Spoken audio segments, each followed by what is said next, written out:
Hello, everyone. Today we are talking about making the decision to stay or go after infidelity, divorce or stay and work on the marriage.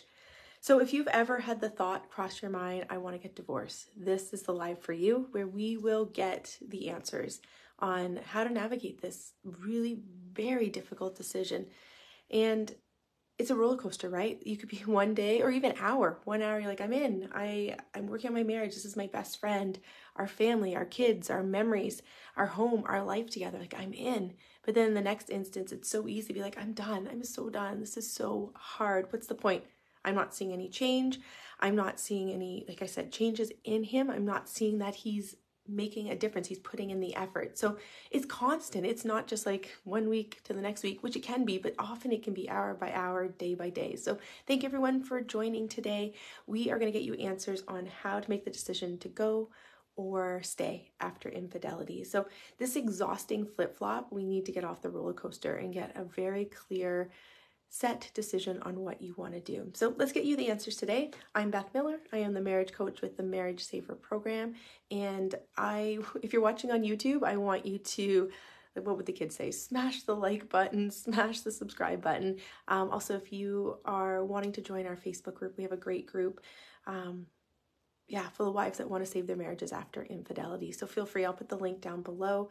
And also feel free to DM me. You can DM me the word chat. If you want to put the word chat in a DM, then we can discuss if we can help you through navigating this very difficult time, right? The emotions, trying to rebuild trust, the thoughts, and figuring out, do I even want this? So often women come to me and they just want the clarity. Like, do I stay or do I go? I don't know what to do because of that flip-flop throughout. So we'll get the answers today, how to make that decision.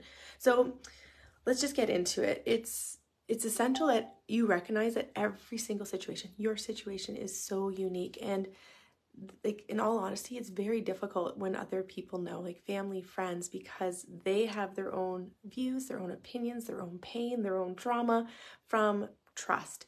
And when we hear them, often it can persuade us. So part of this process is just getting really clear, going really inward to make this decision for you, because it can be so easy to listen to family and friends because they're hurting too. Your husband hurt you, but they also feel hurt because you're hurting and that they're grieving what's happening as well. So another part of this really is too, everyone's threshold for forgiveness is a lot different. Also, people's threshold for wanting to reconcile is also different. So we want to have a lot of empathy in this. And I know so many wives, when they come to me, they're like, I said if my husband ever cheated on me, I was done. I was out. And then they're on a call with me being like, Beth, I don't know what to do. And I always said I would go. I now feel like a fool for wanting to stay. I feel like I am betraying myself. Like, they feel betrayed as a wife. You feel betrayed, but you're also betraying yourself because you're staying and you're going against a value that you set before you even got married. So it's so complicated, right? But we can distill it down to such a simple way of getting to the solution. So deeply personal decision. So I really want you to grab a notepad, grab a pen, and take some notes here so that you can really get clear on what you want. So let's get into it. I have notes as always because I want to make sure I never forget anything because I have so much information, and I can get talking and then kind of get off topic. So common reasons why someone might get divorced. Like, this might seem kind of silly, but let's just go through it. Obviously, when you want to get divorced because of the betrayal just shatters the foundation. You're like, can I even repair it? And we'll get into that. Like, is it possible to repair it after infidelity, or do you even want to repair it? And we'll get into that, those decisions. Because you're so hurt, right? It's just so challenging. How do you rebuild trust when it's so shattered? So is it even worth trying to fix? Like, are you going to try and fix the foundation to then get blindsided again? Because there's a lot of fear in this. Anyway, if anyone has questions, feel free to pop them into the chat below and I'll be happy to answer those. Even if you're watching the replay, feel free to pop them in and we'll get back to you as well. The emotional pain, right? Why do you want to get divorced? The emotional pain can just be so deep. It hurts so bad. I have clients that every day they're just like, when we first start chatting, they're like, I don't want to do this anymore. It's so hard. It's so hard. It's so exhausting to be in this situation. It'd be easier if it was just over.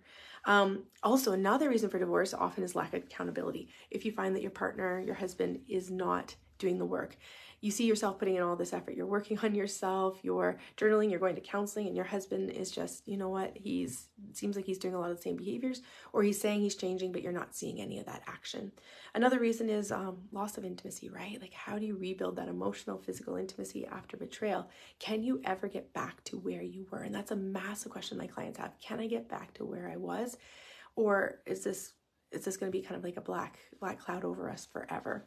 And also personal values and beliefs. And we kind of alluded to that earlier. What are your beliefs about cheating? So some individuals have strong beliefs about the sanctity of marriage, and they still choose to stay and work on their marriage. A lot that have a strong religious background believe, you know what, God, I will pray, and that God will heal my husband and he'll guide him where he needs to go, and same with me. Also surrendering that God has a greater plan and that you will be led to that. So it depends, again, on your personal values, your spirituality, your beliefs. Some women, it's like, universe, you know what? I will be given exactly what I need. Sometimes that saying, oh, I hate this saying, you'll never be given more than you can handle. Like, don't you just want to punch somebody in the face sometimes when that comes up? Because you're like, I don't want to handle this. I never asked for this, but it's so true. Somehow this is here for a purpose, and we have no idea what it is, and it's so difficult going through it trying to figure that out. But I guarantee it's one of these things that you can look back in life and you can see some of the difficult things you've overcome, and you can look back and be like, okay, I see why I endured that. I see what I learned. Not everything, of course, there are some exceptions in that, but for the most part, you can look back and see those tough struggles that you've had and be like, okay, I know what I learned from this. I can see what has come through. Again, if you have any questions, pop those in the chat below and I'll answer them as we go through. But okay, number one, here we go. We're gonna do a little exercise. So everyone close your eyes. Close your eyes and take a deep breath in. Just take a deep breath in and out. If you're driving, do not do this. And I want you just to ask yourself a simple question. Do I want to get divorced? And the answer should be almost instant. You should hear a yes or a no. It's really quick. And then often we'll hear another voice. And so the reason I have you do this is because our intuition is so quick and it's usually spot on. Right now it could be a little difficult if you're really finding your intuition is not on, but your intuition's there. It's led you to some suspicions. It's led you down this path. What happens is our intuition is really, really quick. When I asked you that question, do I want to get divorced or should I get divorced? That answer probably came before I even said the word divorced. It was like there. It was probably so quick. And then often we have another voice that comes in and it's the one that's like, but, or what if. And that's what we call kind of, some people might refer to it as your ego. It's another voice. Some people could say it's the wounded voice. It's the hurt voice. It's the voice that wants to protect you from getting hurt again. So step one, how to chime in with that intuition. What is it saying? Is it saying, are you done yet? And that's what I would always distill. Anyone that's heard me do other lives, it's like, do I choose to trust today? Do I choose to stay today? And when we can distill it down to such a simple today, it takes off the pressure, because you're like, I don't know if I want to stay for next week, for next month. If this continues, I don't know. And then we got into the other voices that start happening too, right? It's like, but if I work on it now and then I'm blindsided again, or if I do all this work and it still doesn't work out, like, what's the point of putting in all this energy? But that's that other voice. Really, do I want to stay today? And that's your intuition saying, okay, I'm still in. And I'm guessing a lot of you are still here wanting to work on your marriage, right? Otherwise, you probably wouldn't be watching the video. Or maybe you're 1 foot out the door and you're just trying to kind of make sure you're making the right choice. So the first thing really is close your eyes, ask your intuition. Should I stay? Should I go? And like I alluded to a moment ago, we have that quick intuition. Intuition is loving and it is kind. Intuition isn't mean. It's not degrading. It's a very loving, kind, supportive voice. So the voice that you're also hearing kind of after that, and I'm not talking about being schizophrenic here. I'm just like, these thoughts, we have thoughts and they kind of come with different tones. They come with, different, I guess, vibrations. Some are like very loving and others are kind of like scared, fearful. And emotions are emotions, energy and motion. So we have fear in our body.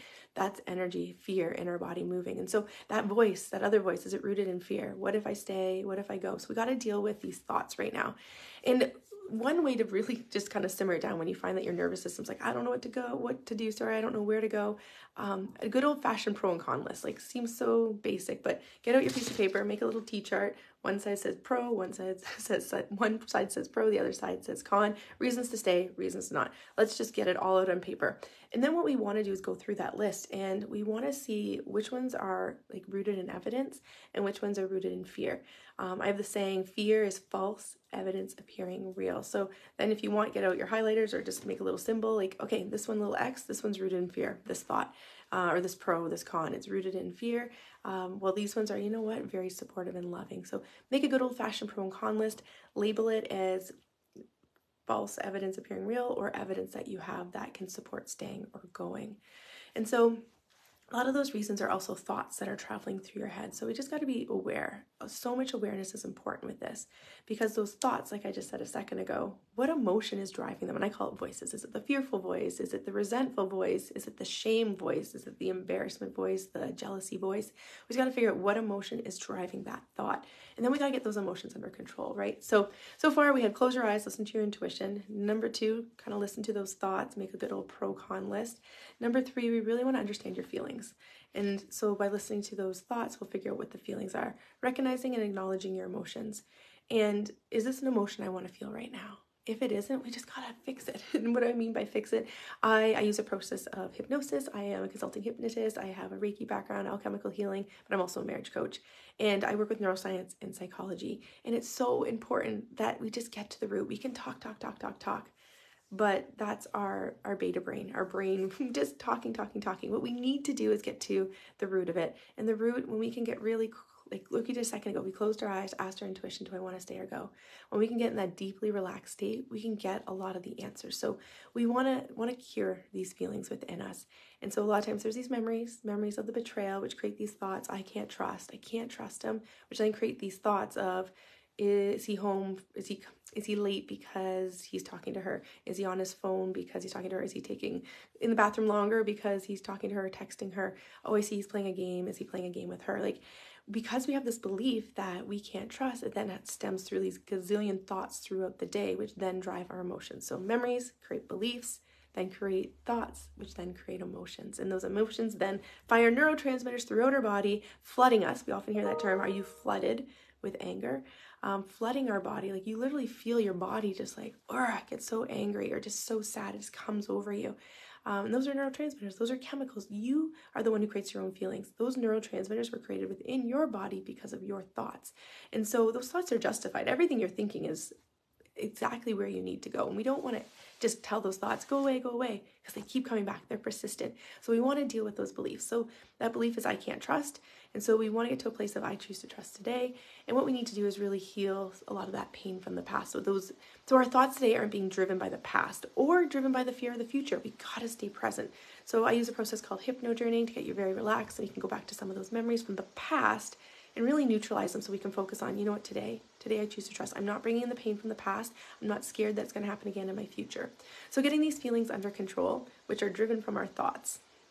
And just with that, we then need to, I'm just looking at what I want to say next here. I'm just like, oh yeah, okay, this is where I want to go. We want to start healing those feelings, right? So healing those feelings. And so when we can get rid of those feelings, this is quite simple. Everyone knows that you don't want to make decisions from a place of heightened emotion. And so that's why we have to close our eyes, figure out what our intuition is.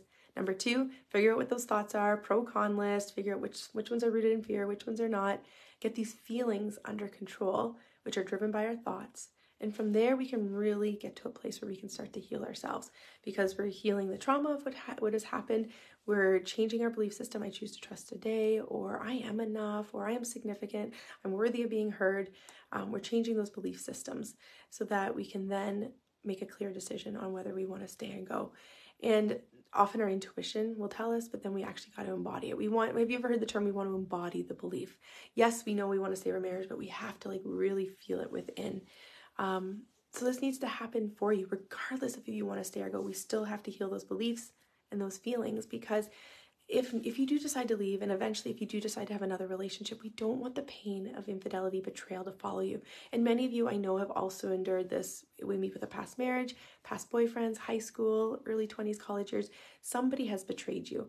And even if it wasn't a romantic partner, sometimes it can be friends and family. So betrayal trauma is real. And betrayal trauma isn't just infidelity. I should throw this out there. Betrayal trauma, so if you're seeing a betrayal trauma specialist, it's not always just infidelity. Betrayal trauma can be a lot of times betrayal from our parents, like attachment, like if they didn't meet our needs, or we felt abandoned or rejected. So when you're doing betrayal trauma, it can be any kind of betrayal. So we want to make sure we're healing this betrayal too. So if you do move on, that you are solid. Okay, so we're still following me here. So we're in a place now where we're healing. And when we've healed, that's when we can truly get to a place of being able to communicate our needs and conflict resolution with our husband. And when we are in a different place, when we have a different vibration, what happens is our husband senses that too. And I have so many wives, like I've had 3 this week. It's been amazing, where their husbands just started to open up a little bit, or they started to very much just see their husbands from a very neutral place. They weren't triggered the same way. and they could kind of step outside and not try to fix things necessarily or try to give suggestions or not be angry. They could just hear their husband, and their husband's starting to open up a little bit too. Kind of having that inner reflection on themselves, being like, okay, this is, I see my play in this. And so it's so amazing when we can get ourselves in a different place, we can hold space for our husbands to do their healing too, which will then improve communication. So a lot of times I have wives that are like, I need to give this another go. I'm not ready to quit. And so they want to get themselves in a better place. And to get yourself in a better place, we've got to heal that trauma. And again, if you want some strategies, feel free to send me a DM called chat or send me an email or comment below. We can get you those strategies, specific strategies. But a lot of times, a lot of them are really just got to get yourself relaxed and get back to those memories to heal them so fast. Talk therapy, cognitive behavioral therapy does work, but it can take a lot longer. I have a 12-week process. I work with my wives for 3 months. It's every single day that we're having chats just to really shift the neurotransmitters and the neural pathways. Okay, back to you guys. So when we can get communication in a better place, we can start to communicate our feelings to our husbands. We can address issues from the past without a lot of emotional tension in our body. Because sometimes, yes, husbands just out of the blue completely cheat. Yes, they absolutely do. But a lot of times there is little breadcrumbs of maybe there's been health problems in the family, financial stress. There's been you've been so busy as a mom that there's been these little that add up over time to create this disconnection. And it's not saying it's okay that your husband did this. He should have had the skills to be able to communicate that he wasn't happy, that his needs weren't being met, or that he was really struggling with stress and he wasn't coping properly. But what happens is when you're in a better place, he'll be able to approach you more. And so it's so important that we do this work so we can give our marriage another try, so we can start to get that communication rolling. And then from there, there's a lot of logistics. If you're still kind of on the fence, I don't know if I want to get a divorce, and we should never stay for the kids. We should never stay for finances. But at this point, you can kind of create these options for you. If you do decide to leave, creating this option up for the kids, the impact of, we're trying to kind of cushion the impact. So for the kids, the transition of different homes, the communication between you and your husband isn't really stressed. So getting yourself in a place that you can understand the emotional impact on the kids, how to navigate co-parenting, conversations around co-parenting, seeking out help for your kids during this transition time. Legal considerations are also great too. There's so many free consults out there. So I know you can do multiple free consults just to understand your rights. So your rights in the legal process of divorce, what the stages are like. Every state is different, province is different. For the most part in Canada, you have to be separated for 1 year before you can file for divorce. So understanding your rights is very important. Exploring alternatives, divorce doesn't always have to happen, whether it's a separation, legal separation, or maybe it's just living apart for a bit. So we don't have to rush into this stuff. We really got to listen to your intuition and guide you. Financial planning is also part of this, getting an assessment of assets and figuring out what kind of money's there, how much it costs for living expenses, seeking out that advice as well. So those are logistics, the kids stuff, the legal stuff, the financial stuff. But really the foundation of all this, trying to figure out whether you want to stay or go, is the reconciliation and healing within, exploring the hurt, the pain that you've endured, and really getting yourself to a solid place so that regardless of you stay or go, you're good. But when you get rid of that heaviness within your body, it's so clear. You're like, you know what? We have so many shared memories. We have this beautiful family. I'm not ready to go. I'm ready to continue. And that intuition that a moment ago when we closed our eyes said, stay, it will tell you when it's time to go. And that comes with grief, absolutely. It's not going to be like, yay, it's time to go. No, it'll come with a heaviness and grief, but it also comes with a sense of peace, knowing I've done it all. I really have. I'm proud of myself for healing. I'm proud of myself for getting myself in a good place where I know I've communicated well, I've healed from this, that it's time to go. And that's when decision-making really comes in. So the decision-making process will be really clear at that point. All right, so that was a ton of information. What I want you to do now is, again, if you like this video, if you like the advice, feel free to like, share, subscribe if you're watching on YouTube. If you want to join our group for infidelity, women who want to save their marriages after betrayal, feel free to click the link below or send me a DM. Send me the word chat and we can figure out if there's a way that I can help you navigate this process of whether to stay or go, rebuilding trust, improving communication. We can do that as well. But of course, this is a personal decision. Your answers are always within. I want to tell you that, your answers are within. And when we can really clear out the heaviness of all of this, because it's terrific what you're going through. If we can clear that out so you can feel more peaceful. You can more easily make this decision. So anyway, thank you for joining me today. If you want to watch some other videos, I have tons, check them out. If you're watching from the Facebook group, if you could click on, I think it's called guides. At the very top it says guides. I've been organizing a lot of the different lives that I've been doing based on clients that I've been on versus how to build trust, general kind of betrayal stuff. So check those out. If you're watching on YouTube, I think my assistant's been making a bunch of different kind of sequences that you can watch there on infidelity. So anyway, everyone, thank you so much, and we will chat soon. Bye.